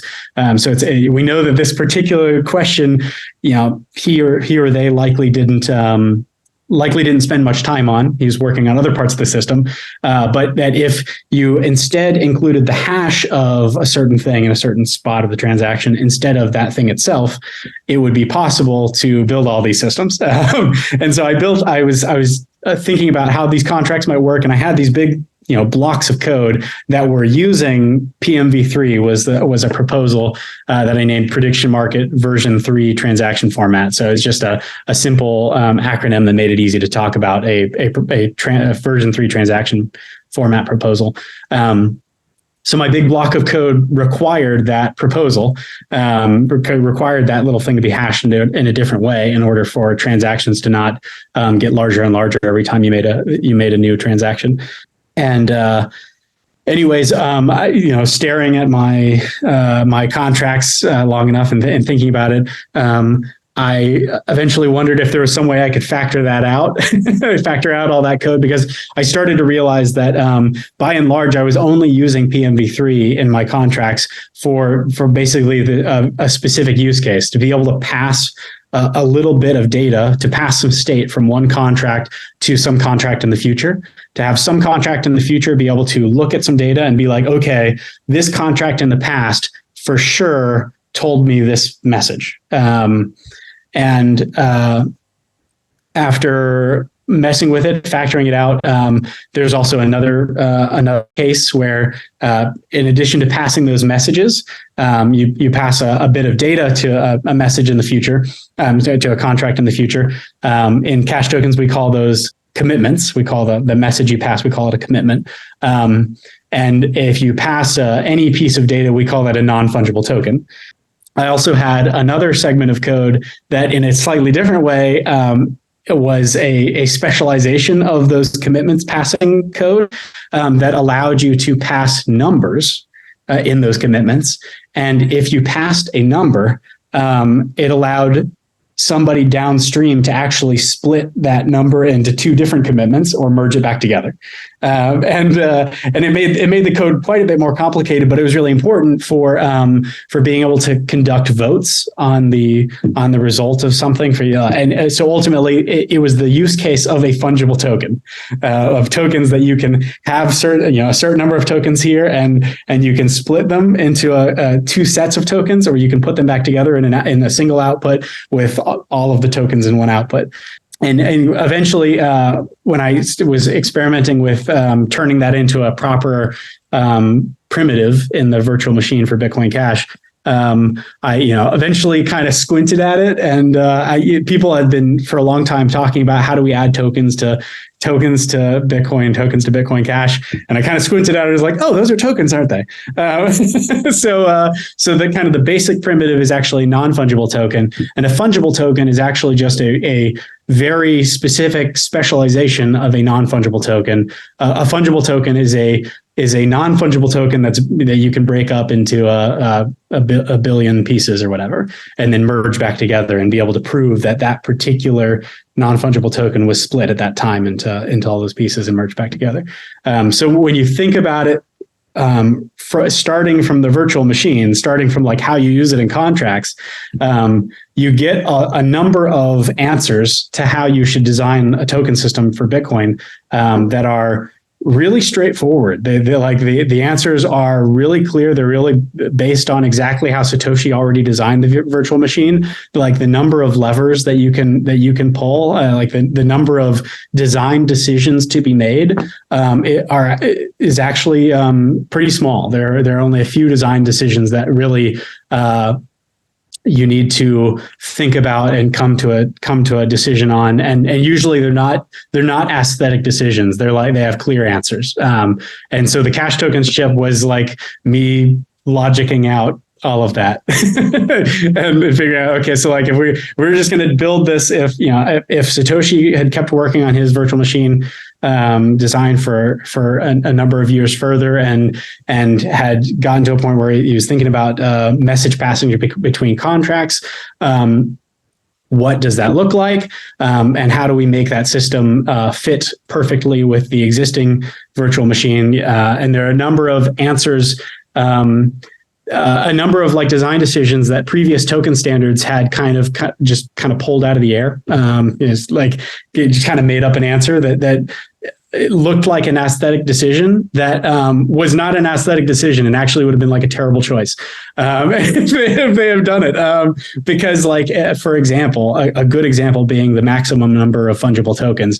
If you allow for more fungible tokens than the maximum VM number inside the virtual machine, you get like a whole class of overflow vulnerabilities that is actually a major issue in Ethereum contracts, for example. And you have to be careful to design around to make sure that it doesn't happen in your particular contract. And I shouldn't even refer to specific networks because there's a different set of concerns around numbers in Ethereum. Ethereum does have a maximum, but in general, specific contracts have their own ranges and limits and such. So in the case of Bitcoin Cash, in the case of Cash Tokens, our answers tend to be quite simple because there is one range that is already available in the virtual machine, and that is the number also that we chose for the range for fungible tokens. So yeah, if you read through the Cash Tokens chip, there's actually a giant rationale section where I just talk about basically every decision that there was to be made at any point where there was a decision to be made. I talk about the options and why there's like a logical answer, and a number of other Bitcoin Cash developers helped a lot. The Bitcoin Verita team and the BCHN guys and a number of others. I check the acknowledgement sections where people were asking good questions, and we went back and forth. And in most cases, after a bit of arguing, there's an obvious answer for almost all of them.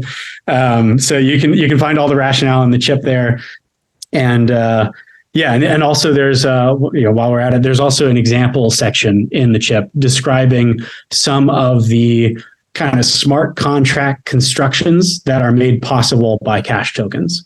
And so there's the stuff like what I was working on, which is sidechain bridges, trustless sidechain bridges. When you're building a decentralized application that you're not building on the network itself, because it doesn't make sense to build it on the network itself. It makes sense to build it separately. You get the same security, but you get better scalability properties, and quite frankly, it's much easier to develop. Why waste your time building in a virtual machine language for a network when you can just literally write it in Rust or write it in C++ or whatever? Check out that example section. There's a number of kind of, once you have this kind of basic message passing primitive, like the options just snowball. There's like from there you can do this next thing, and from there you can do this next thing, and then all the way down. I describe a number of other kind of mechanism design options that become available to contracts, and then the final example is sort of a large technical demonstration I built to demonstrate as many concepts as possible and to kind of experiment with what a aggregated decentralized exchange looks like on Bitcoin Cash, where people can submit orders at hundreds of transactions per second, where the orders have some assuredness as to what prices they'll get. So you can do a limit order or a market order, and it's it has a liquidity provider that's an automated market maker function, and there are a number of pieces that are just kind of like not even fully implemented in the contract, but just described. But that system, I called it Jedex, joint execution decentralized exchange, because the way that the way to order execution works is it's executed by both the kind of the maker and the taker at the same time, in an unusual way that I didn't find in the literature, so I just picked a name. But the contract, I think it has like 8 different contracts, like 12 different types of tokens or something. It's actually been like a year since I looked at it. So a number of different types of tokens that are passed between the different UTXOs in the contract.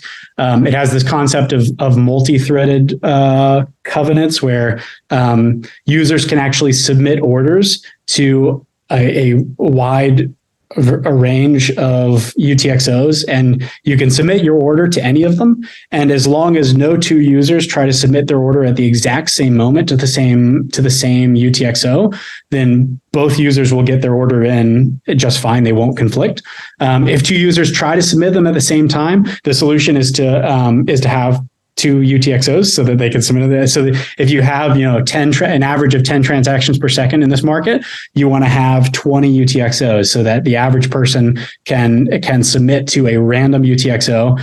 And first off, the market is designed so that the person who gets their order in first doesn't have an advantage over the person who gets their order in second. So there's no reason to screw with the order of other people's orders. There's no advantage to you trying to slip your transaction in between somebody else's order and the thread they were submitting it to. And then just if you build the system that way, naturally as it grows and people just choose to submit their order, people's wallets just submit their order to a random UTXO because that's the best chance they have of getting their order in with, it going smoothly. And if the network on average broadcasts transactions around the network in 2 seconds or something like that, then you won't ever really have, you will very rarely have conflicts where 2 people's wallets try to submit at the exact same time and different parts of the network hear the transactions in a different order, and you have to kind of wait till the next block to hear which one won. But it's also, and check out the GitHub repo. There's also much more discussion about what happens when that happens, and actually if there is a conflict, each user can actually just submit their order to another UTXO also, and whatever happens, like your order will get into one of them. Like one view of the network, one view of the mempool is going to be processed by some random miner in the future. And if the miners have no advantage based on the order of submission, and the users have no advantage based on the order of submission, now it just comes down to like it's just sort of a friendly fire issue. There's not like an adversarial situation where they're trying to make this happen. Instead, it's just something that accidentally happened, and everybody can just have like kind of the people involved can just kind of submit their order to both versions of the mempool in a sense. And no matter which miner mines it next, their order still got into one of those mempools, right? To one of those miners' mempools, one of those miners' view of the mempool. And so your order still went through. And then the processing happens 12 blocks later, about 2 hours later, when everybody's orders kind of get merged all at the same time and then executed in the same moment at the same price, sort of. So yeah, it's an example of what I would call like an auction or aggregated exchange. I think there'll be kind of 2 major kinds of exchanges. I think there'll be those sort of aggregated exchanges, which will provide massive liquidity, but they have to be pretty big. They have to have markets that want to be pretty liquid. They have to be markets for assets that are important enough that lots of people and lots of market makers want to have liquidity on that market. And so markets where in traditional exchanges there is kind of a daily auction, those are good examples where Jedex might be applicable. And then there's another field of decentralized exchanges, which I think will use the zero-conf escrow strategy of being able to have very quickly executing orders that happen effectively immediately, and they use kind of mechanism design to ensure that abusing the exchange is always costly to the attacker. And the miners make money if they try to abuse it and the miner backstabs them, or if the user that they're trying to defraud, if they see it happening, they can make more money by getting a miner to help them do something else. So there's kind of two general approaches to exchange in general. There's quick exchanges where timing matters, and we can use some clever miner extractable value strategies to make those work faster. And then there are these big aggregate exchanges that are just like everybody puts their money in, puts their token in, and you try to come up with a price that is a fair price every X number of hours. And it might be like a daily auction, could be like a weekly or monthly auction or something like that. And that'll depend on the market. But Jedex is an example of one of those aggregated exchanges. And in the GitHub repo, you can find a big bulleted list of all of the technical things it demonstrates, like the various contract constructions and how tokens work and such. Yeah, so we're going to be coming towards the end of the episode here in a second, but I've got to ask you one more question on this Jedex before we go to our its final question of the episode. So obviously, like you said, all the code is already there and everything like that. And this is a super cool application. Obviously, a decentralized exchange is critical for DeFi and also getting a bit of speculative market and hype going in a fresh token ecosystem. So what's the sort of timeline for after May 15th upgrade goes live? How soon can we have Jedex live on chain? That's thank you for the question. The prerequisites for really complicated decentralized exchanges like that are like a Libauth engine. Basically, you need a sort of engine system for wallets to be able to take the protocol spec and be able to use the exchange. So like if we just tried to build only Jedex, only one implementation of one instance of Jedex for a particular asset, it could take each wallet that tried to implement it, many months before they could get it working. And each one of them might have their own weird implementation bugs and issues and stuff like that. A much stronger strategy is for us to get a wider kind of foundational libraries that let us take kind of protocol specifications and just use them as is, so that the wallet developer just has to deal with how do we show the UI of showing the limit order book? Where do we put the button if you place a limit order? Where do we put the button if you place a market order? Where do we show the orders, the user's current orders, things like that? So I would say, it may be a year or more before we have kind of the foundational portions of wallets to make complicated multi-covenant exchanges like that possible. In the immediate term, I expect actually that we're much more likely to have the rapid form of exchange rather than these big aggregate exchanges.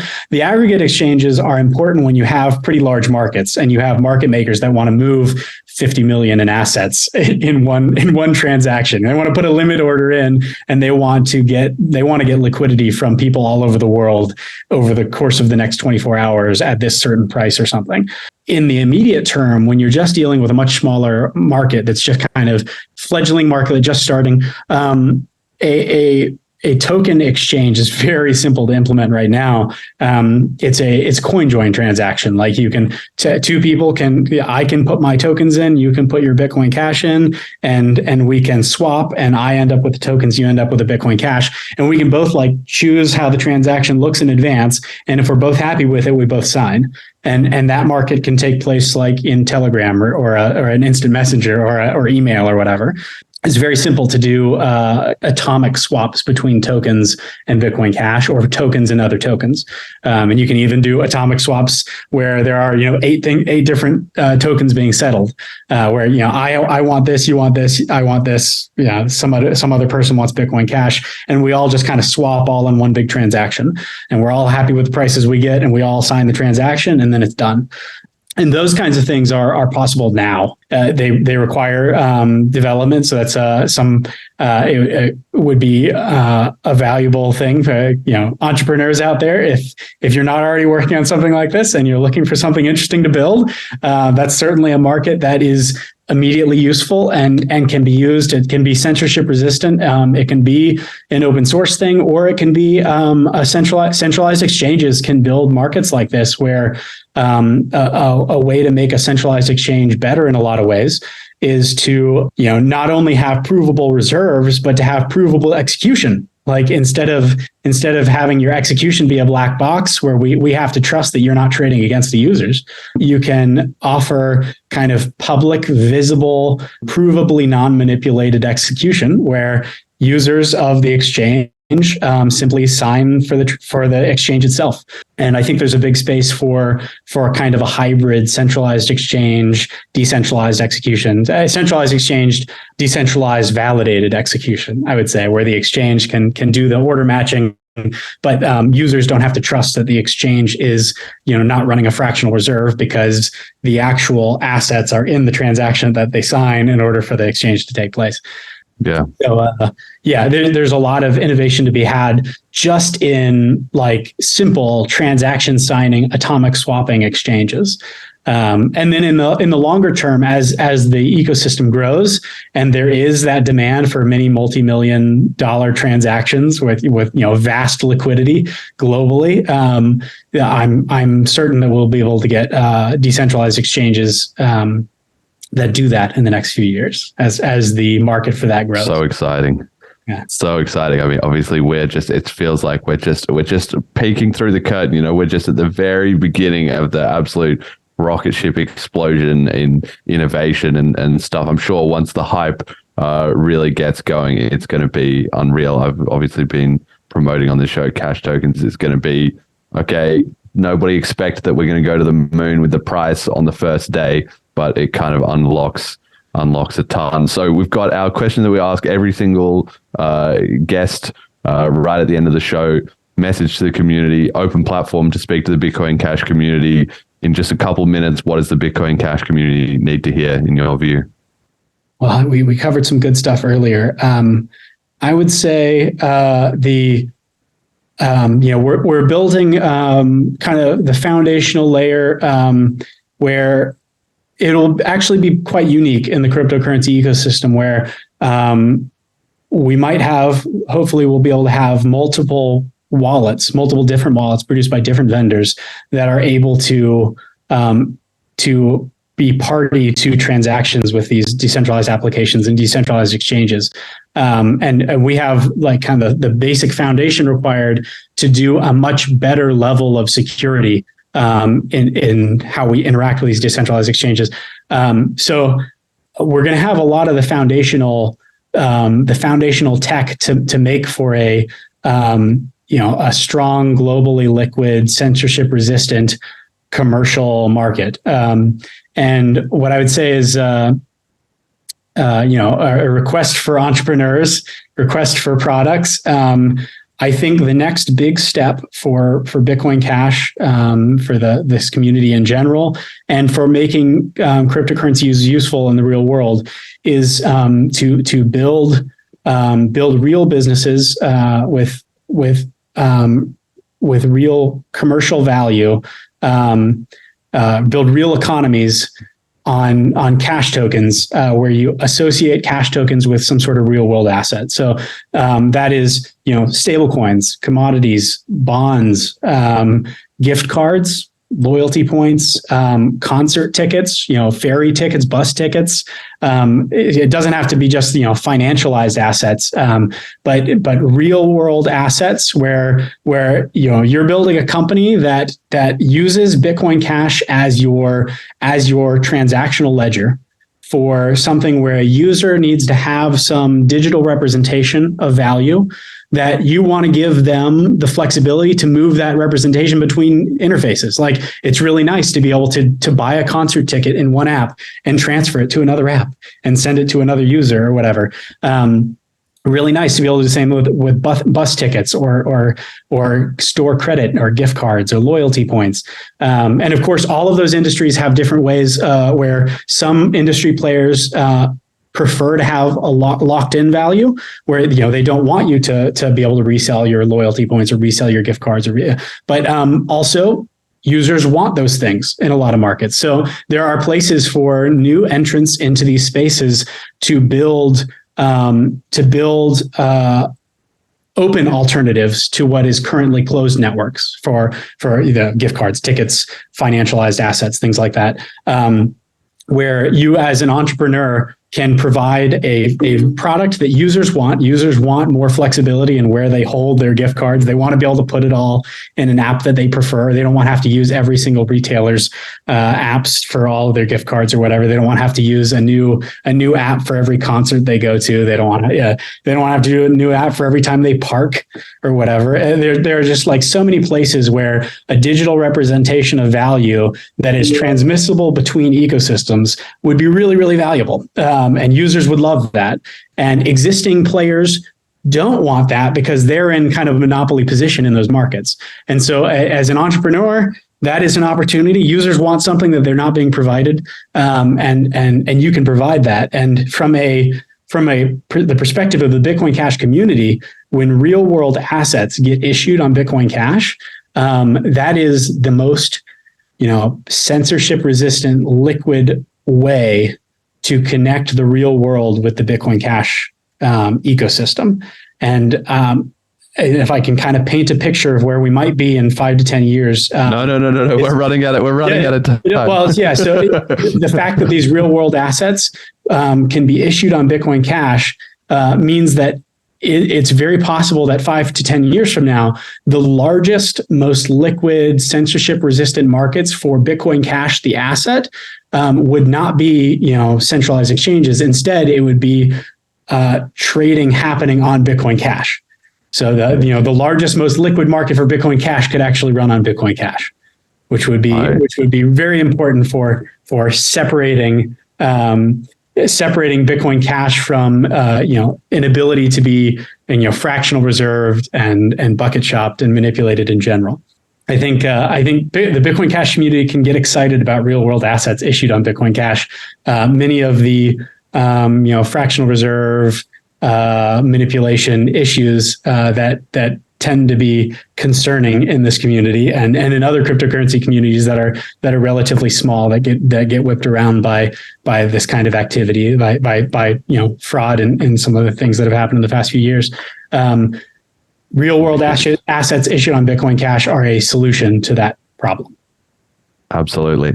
All right. Okay. We got to wrap it up there, but I'm really hoping that we can do a part 2. We had literally twice as many slides. The listeners are not going to believe me that was the basic half of the slides that we covered. The mind-blowing half, that'll have to be in the part 2. So hopefully we can arrange that. But thank you very much to all our supporters. We've got Ricky and HP, our patrons. We've got our sponsors, General Protocols. Check out bchbull.com, stabilize your BCH, all that. Not your keys, not your coins.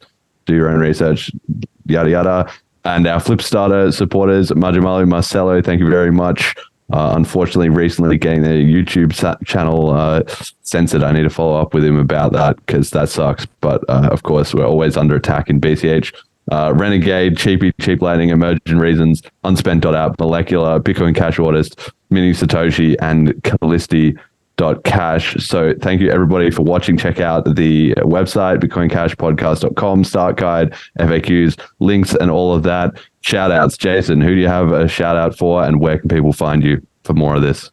Well, thank you all very much for running the BCH podcast. This has been a fantastic resource and keep at it. This is awesome. And then you can find me at bitjason.com, bitjson.com, and Twitter and Reddit and stuff. But you can find all of my other places via that website. My shout out would be for Bitcoin Cash podcast specifically, but thank you all to the there's a ton of people making a lot of progress happen in the space, and I would most certainly miss some if I try to list them all. But thank you all for we'll have to get you back to freedom money and digital cash, decentralized sound money.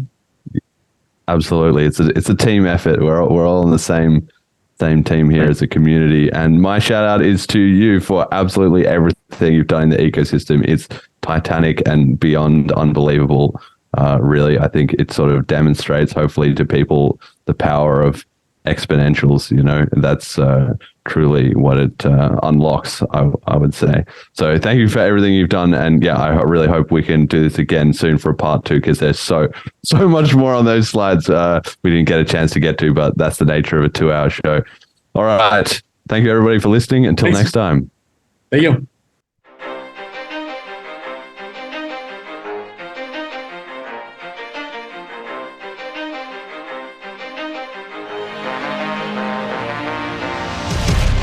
The greatest story the world has ever known. The rise and rise of Bitcoin. 2022. A single chance for the world, a single moment in time, bankers captures all.